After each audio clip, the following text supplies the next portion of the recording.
Hello everyone, Jared here, and in today's video, we're continuing our trip in Kunming and going to someplace that's very special, the Yunnan Ethnic Minorities Park, which is about a half-hour's drive south of the city. And lucky for us, it was going to be good weather today. So, we walked our way over to the entrance of the park to go get our tickets. We've just arrived at the Nationalities Village in Kunming. This is supposedly the major tourist attraction here, and we're going to go ahead and see what they do for preserving culture or how they demonstrate the cultures of these different minority groups in China.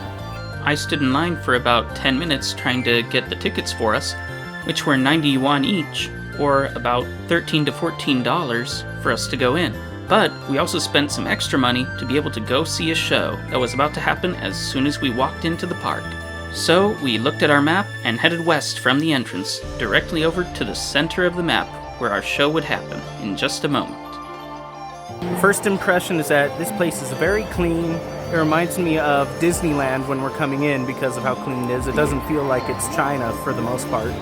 And we knew the show was starting once we saw all the performers start to run up on the stage. And at the beginning, they opened up with a drum show and trying to hype everyone in the audience up before announcing a little bit about what the performance would include, which features 15 of the ethnic minorities in Yunnan province. And rather than talk over everything today, I'm going to go ahead and let you listen and see some of it for yourself.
And just like that, the show is over. I definitely think that if you have the money to be able to see it, you should come and make sure you're early so you get better seats. What did you think of that show? I thought it was pretty good, but I'm feeling a little deaf after that. I can't tell how loudly I'm speaking anymore. Anyways, let's go off to the next place. And so, right next to where we just were was this place, the Lisu Village. The first place we're stopping is Lisu Village. Lisu Village appears to not really be much of a cultural village, but seems to be a place where you get a lot of meat. And boy, was there a lot of stuff cooking here. Although there are lots of different areas around the park where you're able to have a meal, and there's even a large cafeteria, pretty much Lisu Village ends up being the one area where most of the people who come right out of the show end up going, because it's right across from the entrance. And as you can see, mostly what they will have here is chicken. However, you definitely can tell that they add a lot of different seasonings to it. But there are other options as well. So maybe you're not in a meat mood when you're here? Well, there's always vegetables that are deep fried, or you can go for potatoes, or if you're thirsty, you can maybe get one of these coconuts that are freshly hacked away at. They put a straw inside, and then they hand right over to you. So, once we finished walking around that part of the park, we walked away back towards the entrance and found our way over by the bridge, which was where we originally walked into the park. And from the bridge, we got a great view of the mountains that are close by in the background, and also a lot of clubs and hotels that happen to be all around the park. There were also these boats right here that were closed off, and I had no idea what their purpose was. Anyways, moving on from the boats, we noticed that just a few feet away from us was an elephant, where people were feeding it. And that's not the only thing people were doing to the elephant. If you paid money, you could also ride it. I've seen lots of complaints online and reviews that the treatment of it didn't look very humane, but it looked fine to me. And then we came across our first minority group that actually had a selection of things to see. The Dai Village, where people dressed up in Dai outfits, and you could go inside gift shops and see what was there. So the first of the ethnic minority villages that we're going through here is the Dai, or really the ethnic minority that comes from Thailand. If you want to be able to dress up in their outfits, you can apparently do that and take some selfies here too. And it pretty much seems as though the only types of clothing that you'll find here are for women.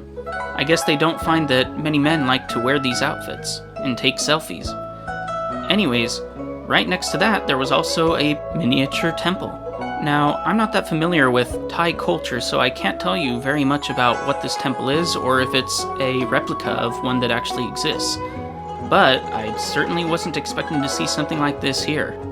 So after spending just a little bit of time over there, it was off to the next one. And by the time we started to go through these different minority villages, such as this one, the Shui Village, we were starting to realize that this is very reminiscent of Disney World's Epcot with the World Showcase. And rather than focusing on countries around the world, this is much more about different cultures that exist within the country itself.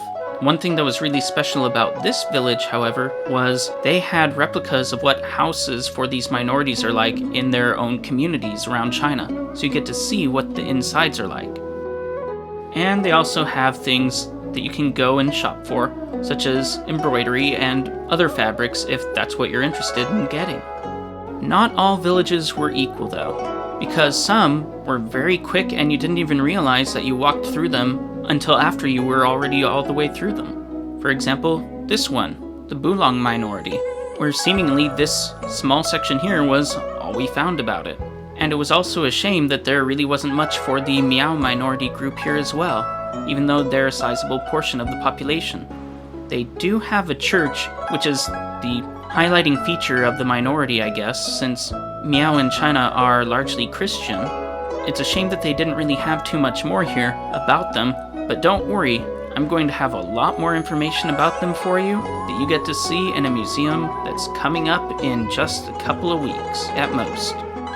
So one more thing that I'd seen people talking about is complaining about how the people who work here don't really seem very happy, and that they're forced to do it. But at least from my experience, that wasn't the case, and most people actually seem to be happy with their jobs, even though it does seem a little superficial in the way that cultures are portrayed. I personally believe that it's better that at least they're trying to do something to demonstrate all the diversity in China rather than simply trying to purge it like they are with other groups in the country. Not every minority is one that you necessarily would even think about exists here. This is the Mon minority right here. So the Mon minority, or Manchus, you would probably associate with northeast China. But Yunnan really is home to a wide variety of different peoples, as well as cultures and religious beliefs. For example, right after the Manchus, we had the Shui Village, which highlights a Muslim minority that exists within many parts of China, including Yunnan province. And they also have the Yao, another minority which happens to worship Taoism, something that's rare among most Chinese minorities. It's a long walk between each of these different villages that you go to, and there's clearly a lot of room for them to expand, and I really hope that they do, because going into all of these different houses and being able to see the way that people live, depending on which group you go and see, is really insightful, particularly for people who've never been to China or Yunnan province, or even studied ethnic minorities. And they even try to find different ways of getting people interested in knowing more by having games, such as firing these crossbows. So after moving through more villages such as the Lisu Village and Jinnuo Village, and seeing the various trinkets in their shops, we walked our way over and eventually found ourselves over at the Mongolian Village, where yurts were set up. And because the yurts were not really in very good quality and there was no one around, this was just another quick thing to stop by and look at before moving on to the real attraction. And now we are in the Bai Minority Village. This is one of the most populous minorities here in Yunnan province. The Bai Minority Village, I can only state, is leaps and bounds in quality above the other villages. Because unlike the rest of them, this one actually looks like it is the size of a small village. Most of the others are just maybe a couple hundred meters across that have only a few buildings at most, but this one had temples, shops, residences, and actually took quite a bit of time to go through. I have no idea why they spent so much more time dedicated to building up the Bai Minority Village, but there's clearly a lot of heart that went into making this one. I hope that one day in the future they'll be able to make all the other minority villages look just as grand as this one, because they definitely have the land to do it, as I mentioned earlier. But I think it was lucky for us that we came to see this one towards the latter half of our time spent at the Minority Park, rather than towards the beginning, because we probably wouldn't have liked the other ones or spent as much time there after having come here first. This is the area where they do their shows, but unfortunately we seem to have missed the timing for every single one of the villages and their shows. Although we missed the shows, at least we were able to see this view that's a replica of what you would find in Dali, a city that's a little bit west of Kunming, that's also the home of the Bai minority in Yunnan province. But anyways, about the shows, although we didn't get to see many because we weren't at their respective villages at the right times when we walked around to them, we were still able to enjoy other aspects of the park. And now we're in the middle of the Nationalities Village here in the Minority Park. Just by wandering around, you're able to learn a lot about each of the minorities in their architecture, their housing, their art, culture, lifestyle, and although there weren't any official performances for us to see when we happened to get to this point, there were some small performances on the side that we were thankfully able to get to see.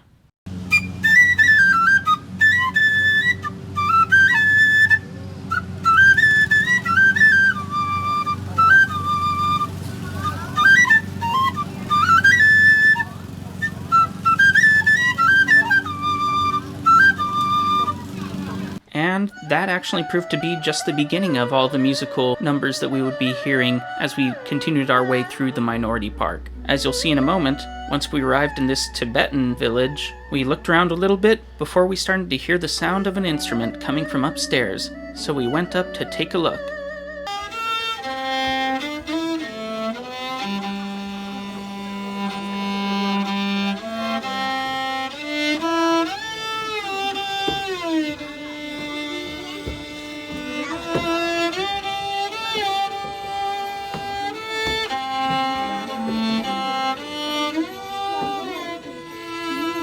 And not all the musical numbers that we came across were just individuals either. There was actually a much larger performance that came right up after this.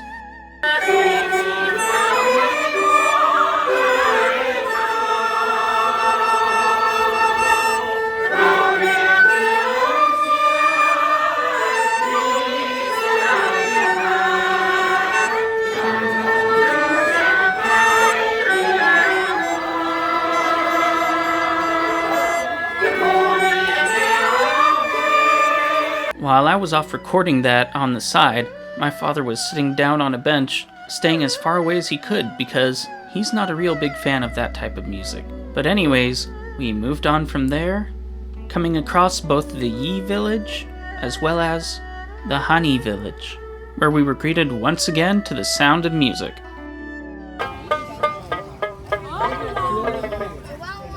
And like most of the others, the Honey Village was a quick walkthrough after looking around through a few buildings and getting a general introduction to the minority, before heading off to the final village of the day, which was the Duang Village. This was a minority group that I'd never heard about before, but it was one that I was certainly never going to forget after what we saw here, because once we got into the Duang Village, we actually made it in time for the final performance for the evening.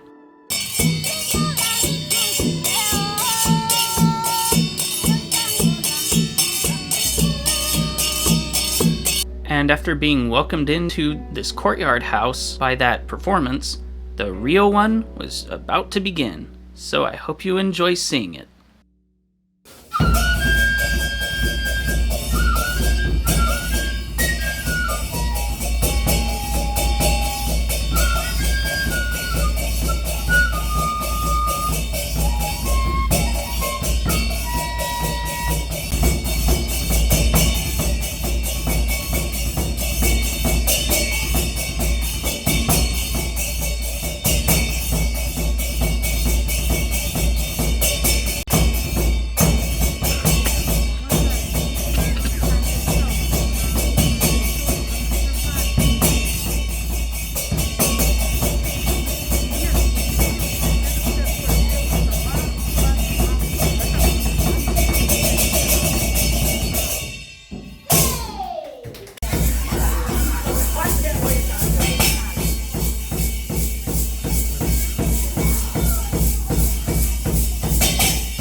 Even though it was a short thing that we just saw, I think that was probably the one that I liked the most. It was a great way for us to end our day spent at the Minority Village, and I hope all of you enjoyed seeing it too.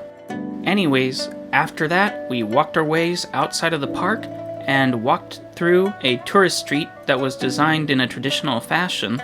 We didn't really spend much time here looking around at all the shops, but if you want to do that, that would be perfectly fine as well, because there's a lot to see there. But in our case, we were exhausted from walking around all day, and so we took the taxi back into Kunming proper and calling it a quits for the night. So, I hope you've enjoyed this video of the Minority Village Park in Kunming City, and the next video is going to be our last one on Kunming before we move off to the next area. And this one will highlight a museum that's dedicated to all the different minority groups that you just got to see in today's video. So, I hope you'll come back and see the next one. Goodbye! Thank you again for watching this video. Please give it a thumbs up and subscribe to the channel if you have not already done so. Also, please share this channel with others so we can make the channel grow together as I continue to put out more videos.